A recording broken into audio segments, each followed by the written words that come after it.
With peptides, what role do you guys see them playing in the next 5 to 10 years as more data comes out on their usage? Do you think as a whole we're falling too much in the cult of citation desperately needed and writing off or ignoring positives tied to things like peptides or positive placebo? I would say the peptides are not placebo. We've had a couple different podcasts on peptides. We had the one with Dr. Calvo and Dr. Parsley's, 99th level wizard on peptides, with all his knowledge and whatnot.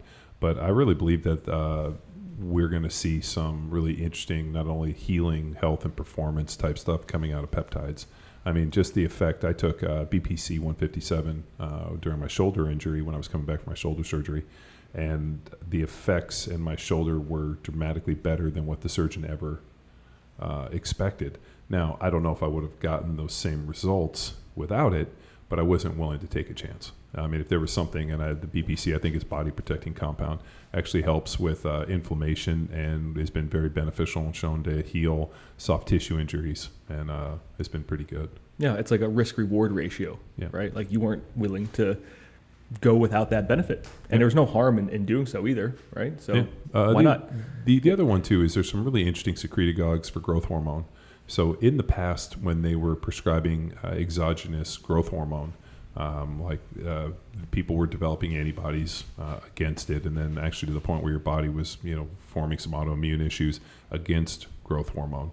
They found that actually using the peptides and the secretagogues like tesmorelin and ipamorelin and a few others, stimulating your body's own natural production, was dramatically better effects and more healthier, and not necessarily running into the same problems that we're getting into with people using exogenous growth hormone. Yeah.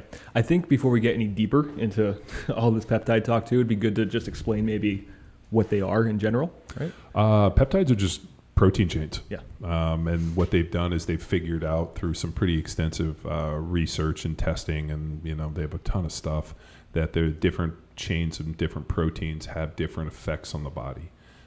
So, I mean, in like the peptide, if you were to look at a list of peptides, I mean, the amount of systems and different things that it cover is like an endless amount, to the point where, you have, you go to a cosmetic or I guess what is it, like a dermatologist, for example, and there's different peptides that they're using to inject to get rid of lines and to improve health on the face. And I mean, so they're using it for cosmetic reasons. I mean, there's things that, if you tune into, what's the guy that we always love reading the reviews from his podcast? Ben Greenfield. Oh, yeah, Ben Greenfield. Like he's a big proponent and has done a ton of stuff on peptides. I mean, there's literally probably a peptide associated with everything from, telomere length. I mean, it's pretty much an endless deal. I mean, the podcast we had with Calvo, he got into a few of those things, but even just in the last couple of years, like whenever I talk to Parsley about it, he'll always come in and we saw him today, and he's like, dude, there's new peptides coming out every single day. I mean, the research is pushing so far in terms of like health and performance and whatnot, that this is like the next big thing. So how can people go about? Do they search a specific problem that they have to find a good peptide, or? I always recommend, I'm not a big fan of like the cowboy stuff where you just go on the internet and figure out what some dude's doing on a Reddit site and then ordering it for some random thing that shows up like that. No, that stuff that kind of makes me nervous, because one, you can never control purity, and also like you don't know what's in it. So like dealing with like a guy, like a doctor, like Doc Parsley or Calvo or some of the other people, people that have actually MDs studied this stuff and are kind of understanding the usage, I think becomes really pretty paramount. I would just not order something off the internet and decide to inject that into your body. No, I would I mean, I know that goes without saying, but like there's like that. No, it doesn't. I mean, people do that stuff, and I'm like, man, I think that's really pretty cavalier and kind of stupid. Like you don't know, like there's no control over that stuff. So I think we have to acknowledge that there are people out there that are doing that. So it's kind of like the same people that do other stupid shit, and that's Darwinism at its finest. Yeah, well, I mean, a quick Google, and I got best peptides for men, and then we're broken down into categories. We got. What do we got? This is an example, CJC 1295 for the following: fat loss, increases lean muscle mass, better lipid profiles, better deep wave sleep. Next up, BP 157 does the following: Improves healing, types of wounds, stomach ulcers.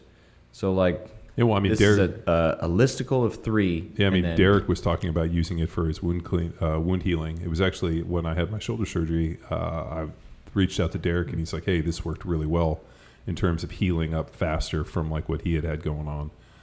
He had a deal where he ruptured his Achilles, and we talked about it in the last recent podcast, and then it re-ruptured, and then basically the skin didn't close to the point where they were like, if the wound doesn't close, we're gonna have to amputate the whole back of your leg. And so he ended up like making this like paste out of Manuka honey and injecting a bunch of BPC in it, and all of a sudden it ended up closing, and he ended up saving himself. So that was good.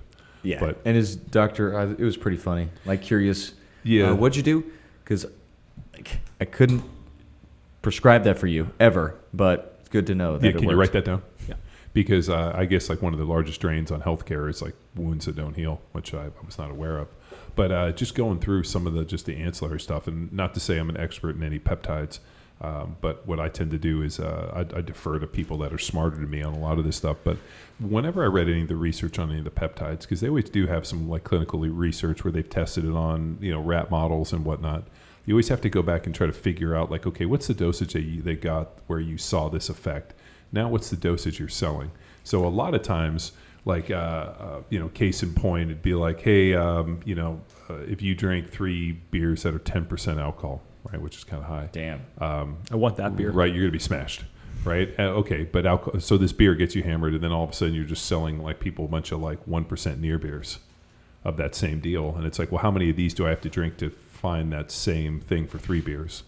Now all of a sudden I got to drink X amount. So I think a lot of times when they sell a lot of this potency, when you start looking at these things, I think that there's like, well, like what was the amount they were using to drive the effect that you're claiming, and versus what I'm getting as an individual. So that's kind of always my question. Well, it's all context dependent, right? Because what I would need is going to be totally different than somebody like you, and all these individual characteristics have to be talked about too, because we all metabolize things differently. And like me personally, I metabolize stuff so quickly. Like caffeine, you can drink it until like 5 o'clock at night and go to bed and be totally fine. Dude, I could drink a pot of coffee and go to bed.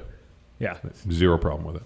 But, somebody like Tex might be a little bit different, and then he's up all night. Real sensitive. Are you real sensitive guy. to coffee?